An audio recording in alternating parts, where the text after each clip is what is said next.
Hello everyone and welcome to Smith classes. So guys, आज का हमारा टॉपिक है सब्जेक्ट। तो आज हम सब्जेक्ट के बारे में स्टडी करेंगे। तो क्वेश्चन अराइज होता है, सब्जेक्ट हम किसे कहते हैं। सब्जेक्ट मींस जो किसी भी सेंटेंस में किसी एक्शन को करता है उसे हम सब्जेक्ट बोलते हैं। दूसरा, जिसके बारे में बात की जाती है किसी भी सेंटेंस में उसे हम सब्जेक्ट कहते हैं।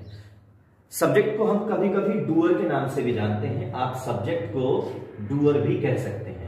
डूअर मीन्स करने वाला। लेकिन जब किसी सेंटेंस में सब्जेक्ट आता है तो वो कौन चीजें हैं जो सब्जेक्ट हो सकती हैं। तो सबसे पहली चीज, एक नाउन जो है वो किसी भी सेंटेंस के अंदर सब्जेक्ट बन के आ सकता है। जो नाउन होती है हमारी, वो एक सब्जेक्ट हो सकता है। नेक्स्ट, किसी भी सब्जेक्ट को होने के लिए प्रोनाउन होना जरूरी होता है। जो हमारे प्रोनाउन होते हैं वो भी हमारे सब्जेक्ट हो सकते हैं। तीसरी चीज, कभी कभी जो वर्ब होती है उसमें जब हम आईएनजी लगाते हैं तो वो भी हमारे लिए एक सब्जेक्ट का रोल प्ले कर सकता है। नेक्स्ट थिंग, कभी कभी वर्ब के साथ में जो हम टू का यूज करते हैं वो भी किसी सेंटेंस में एज ए सब्जेक्ट हो सकता है। तो ओवरऑल ये चार चीजें होती हैं जो एज ए सब्जेक्ट हम यूज कर सकते हैं, और हम इन चारों को अलग अलग तरह से अब स्टडी करेंगे, इनको हम पढ़ेंगे। तो देखते हैं, सबसे पहले एक सब्जेक्ट होने के लिए नाउन होना बहुत जरूरी है। चलिए, तो सबसे पहला एग्जाम्पल देखते हैं। राहुल इज लबोरियस। राहुल जो है वो मेहनती है। अब इस सेंटेंस के अंदर जो राहुल है वो अपने आप में एक सब्जेक्ट है, और लबोरियस मेहनती लोगों को कहा जाता है। तो इस सेंटेंस के अंदर राहुल एक as a subject role play कर रहा है। सेकंड सेंटेंस है पीपल आर ब्रोक। ब्रोक होता है those all people who do not have money, जिनके पास में पैसा नहीं होता है। एक तरह से एक वर्ड यूज होता है, कंगाल बोलते हैं, तो उसके लिए हम ब्रोक वर्ड यूज करते हैं। लेकिन यहां पे हम सब्जेक्ट के बारे में बात कर रहे हैं, तो यहां जो पीपल वर्ड है ये हमारा एक सब्जेक्ट हो जाएगा। नेक्स्ट है हिज ब्रदर इज सेलिब्रेट। तो यहाँ पे जो हमारा सब्जेक्ट है वो हिज ब्रदर है। तो ये जो ब्रदर वर्ड है ये भी हमारा एक तरह से नाउन है। तो यहाँ पे हिज ब्रदर एक सब्जेक्ट के रूप में यूज किया गया है। नेक्स्ट है रवि वॉज गैस्पिंग। तो यहाँ पर हमारा जो सब्जेक्ट होगा वो रवि होगा, क्योंकि रवि एक नाउन है। और गैस्प का मतलब होता है जब कभी हम दौड़ते हुए आते हैं तो हमारी सांसें फूलने लगती हैं, तो उसे हम गैस्प बोलते हैं। सो रवि वॉज गैस्पिंग। तो यहाँ पे रवि जो है वो एक सब्जेक्ट है और एक नाउन वर्ड है। नेक्स्ट सेंटेंस है हमारा, डज रवि प्लंडर। प्लंडर का मतलब होता है कहीं भी लूटपाट करना, कहीं डाका डालना। इसके लिए हमारे पास में दूसरा वर्ड यूज होता है रोब, ठीक है। और यहां पर हमारा जो सब्जेक्ट है वो रवि है। सो ये जितने भी वर्ड मैंने अंडरलाइन किए हैं ये सभी वर्ड एक सब्जेक्ट हैं। और सब्जेक्ट भी कैसे वाले हैं, ये सभी एक नाउन सब्जेक्ट हैं। इन्हें हमने एज ए नाउन एक एज ए सब्जेक्ट यूज किया हुआ है। तो सेकंड जो मैंने आपको बताया था, किसी भी सब्जेक्ट को होने के लिए प्रोनाउन होना जरूरी है। किसी भी सेंटेंस में जो प्रोनाउन वर्ड होते हैं वो भी सब्जेक्ट हो सकते हैं। तो चलिए, सबसे पहला वर्ड है हमारा ही रिजेंबल्स मी। रिजेंबल का मतलब होता है किसी के साथ में मैच करना या किसी से शक्ल मिलना, किसी का हम शक्ल होना। तो यहाँ पे जो ही वर्ड है वो हमारा एक सब्जेक्ट है, और ही जो है वो अपने आप में एक प्रोनाउन है। तो जो प्रोनाउन होती हैं वो अपने आप में एक सब्जेक्ट हो सकती हैं। नेक्स्ट वर्ड है हमारा I always imbibe good things. Imbibe का मतलब होता है अच्छी चीजों को आत्मसात करना, अच्छी चीजों को अपने अंदर डालना, ठीक है। तो यहाँ पे जो आई वर्ड है वो हमने एक एज ए सब्जेक्ट यूज किया गया है। जो आई है वो अपने आप में एक प्रोनाउन है। Now the next sentence, did you play tag. तो यहाँ पे जो यू वर्ड है ये हमारा एक प्रोनाउन है, और ये एक एज ए सब्जेक्ट यूज किया गया है। और प्ले मीन्स खेलना, और टैग होता है जो हम दौड़ करके गेम खेलते हैं जिसे पकड़ पकड़ाई बोलते हैं। तो this is the game name. So did you play tag. तो यहाँ जो तीन सेंटेंस हैं, इन तीनों सेंटेंस में जो ही है, जो आई है और जो यू है, ये तीनों वर्ड प्रोनाउन है, और तीनों ही वर्ड को हमने एज ए सब्जेक्ट यूज किया है। तो अब हमारा नेक्स्ट आता है, जब हम किसी वर्ब को एज ए सब्जेक्ट यूज करते हैं तो हम उसे कैसे यूज करें। तो अगर कोई वर्ब एक सब्जेक्ट बन के आती है तो उस वर्ब में हमें आईएनजी यूज करना होता है। उस वर्ब में आपको क्या यूज करना है, आईएनजी। और जब आप उस वर्ब में आप आईएनजी यूज करते हैं तो वो हमारे लिए एक जेरेंड बन जाता है, जेरेंड। अब क्वेश्चन अराइज होता है ये जेरेंड क्या होते हैं। सो गाइस, जो जेरेंड होते हैं उन्हें हम वर्बल नाउन बोलते हैं।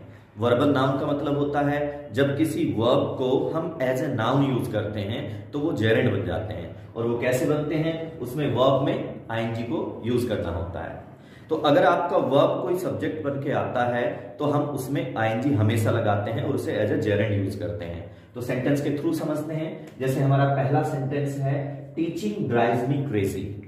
तो यहां पर हमारा सब्जेक्ट जो है वो टीचिंग है, तो यहाँ पे टीच में हमें आईएनजी लगाना होगा और ये अपने आप में जेरेंड बन जाता है। सो गाइस, इसे हम एज ए सब्जेक्ट यूज कर रहे हैं। तो teaching drives me crazy, teaching जो है वो मुझे पागल करती है, मुझे बहुत अच्छी लगती है। नेक्स्ट है parking is prohibited here. Parking means गाड़ी खड़ी करना। तो यहाँ पे जो पार्क वर्ड है वो एक एज ए वर्ब यूज किया गया है और इस वर्ड को हम एज ए सब्जेक्ट यूज कर रहे हैं, तो इसलिए इसमें आईएनजी लगाना कंपलसरी होगा। नेक्स्ट वर्ड है हमारा इज स्विमिंग चाइल्ड्स प्ले। ये जो स्विमिंग है, क्या ये बच्चों का खेल है? तो यहाँ पे जो हमारा सब्जेक्ट यूज किया गया है उस सब्जेक्ट का नाम है स्विमिंग। तो ये अपने आप में एक जेरेंड फॉर्म है और इसको हम एज ए सब्जेक्ट यूज कर रहे हैं। और चाइल्ड्स प्ले का मतलब होता है बच्चों का खेल होना, और इसी के लिए नेक्स्ट वर्ड होता है हमारा केक वॉक और नेक्स्ट वर्ड होता है पीस ऑफ केक। ये जो तीनों वर्ड है, तीनों वर्ड सेम है। नेक्स्ट है dancing is not everyone's cup of T. यहाँ पर हमारा सब्जेक्ट जो है वो डांसिंग है, तो ये जो डांस है यहाँ पे हमें इसे आईएनजी देना होगा, तब जाकर के सब्जेक्ट बनेगा। और ये एक एज ए नाउन यूज किया गया है, इसलिए इसको हम जेरेंड के नाम से जानते हैं। और कप ऑफ टी का मतलब होता है किसी के बस की बात होना, तो आप बोलते हैं dancing is not everyone's cup of T. Next sentence देखते हैं, he did not know singing. तो यहाँ पे हमने ये सिंगिंग जो वर्ड है ये अपने आप में जेरेंड है, लेकिन ये सब्जेक्ट नहीं है, ये यहां पर एज ए ऑब्जेक्ट यूज किया गया है। तो जो जेरेंड होता है वो एज ए ऑब्जेक्ट भी यूज किया जाता है, जेरेंड को हम ऑब्जेक्ट के रूप में भी यूज करते हैं। अब आता है सब्जेक्ट होने के लिए आप कभी कभी इंफिनिटिव वर्ब भी यूज करते हैं। इंफिनिटिव वर्ब क्या होती हैं? जिनमें हम टू के साथ में वर्ब यूज करते हैं। टू के साथ में आप वर्ब लगाएंगे, वो भी हमारा एक सब्जेक्ट होगा। इसे भी हम एग्जाम्पल से समझते हैं।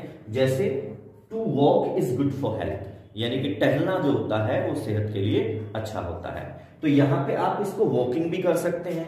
अगर आप बोलते हैं walking is good for health तो वो हमारा जेरेंड में जाएगा। लेकिन अगर आप बोलते हैं to walk is good for health तो ये हमारा इंफिनिटिव वर्ब में जाएगा। यहां पर सब्जेक्ट जो है वो टू वॉक है। नेक्स्ट है to err is human. Err का मतलब होता है गलती करना, तो गलती करना जो होता है वो इंसान की क्वालिटी होती है, यानी सभी लोग गलती करते हैं। तो यहाँ पे जो है हमारा टू एयर ये सब्जेक्ट के रूप में यूज किया गया है। नेक्स्ट है to find fault with others is easy, means दूसरों में कमियां निकालना बहुत आसान होता है। तो यहाँ पे टू फाइंड ये एक वर्ब है, इससे पहले हम टू लगाएंगे, तो इसलिए यहाँ पे एज ए इंफिनिटिव यूज किया गया है। तो किसी भी सब्जेक्ट को होने के लिए हम कुछ चीजें यूज करते हैं, या तो एक नाउन हो सकता है, एक प्रोनाउन हो सकता है, वर्ब में आईएनजी लगा के उसे जेरेंड के रूप में हम सब्जेक्ट यूज कर सकते हैं, या वर्ब से पहले टू लगा के और उसे इंफिनिटिव के रूप में भी हम उसको एज ए सब्जेक्ट यूज कर सकते हैं। लेकिन जो जेरेंड होता है और जो इंफिनिटिव होता है वो किसी सेंटेंस में ऑब्जेक्ट बनकर भी आता है। तो अब थोड़ा सा हम देखते हैं कि ऑब्जेक्ट के रूप में किस तरह से यूज करेंगे। अब सेंटेंस में जो ऑब्जेक्ट के रूप में आता है, अब हम देख सकते हैं यहाँ पे हमारा फर्स्ट सेंटेंस है I don't like commuting. Commute का मतलब होता है कहीं डेली अप डाउन करना। तो यहाँ पर जो हमने आईएनजी लगाया हुआ है ये एज ए नाउन है, इसे हम जेरेंड फॉर्म बोलेंगे और ये एक ऑब्जेक्ट है, ये सेंटेंस में एज ए ऑब्जेक्ट यूज किया गया है। अगर आप इसे एज ए जेरेंड यूज नहीं करना चाहते तो आप इसे इंफिनिटिव भी यूज कर सकते हैं, like he likes to commute. तो ये लाइक्स टू कम्यूट भी हो सकता है और यहाँ पर जो टू कम्यूट है वो हमारा एक इंफिनिटिव वर्ब हो जाएगा। थर्ड सेंटेंस के थ्रू देखेंगे do you like to put off work. Do you like to put off work, तो यहाँ पे हमने टू और पुट वर्ब को हमने एज ए इंफिनिटिव यूज किया है और पुट ऑफ वर्क का मतलब होता है किसी भी काम को टालना। नेक्स्ट सेंटेंस है हमारा he wanted to learn. To learn, तो ये फिर से हमारा इंफिनिटिव यूज किया गया है, वह सीखना चाहता था। और यहाँ पे हमारा नेक्स्ट है आई यूज टू लिस्प। लिस्प का मतलब होता है तुतलाकर बोलना, तो मैं पहले बचपन में तुतलाया करता था। तो यहाँ पर ये जो सभी वर्ड हैं ये एज ए हमने इंफिनिटिव यूज किए हुए हैं, तो ये सभी word as a object use किए गए हैं। सो गाइस, ये हमारी क्लास थी। Thank you so much.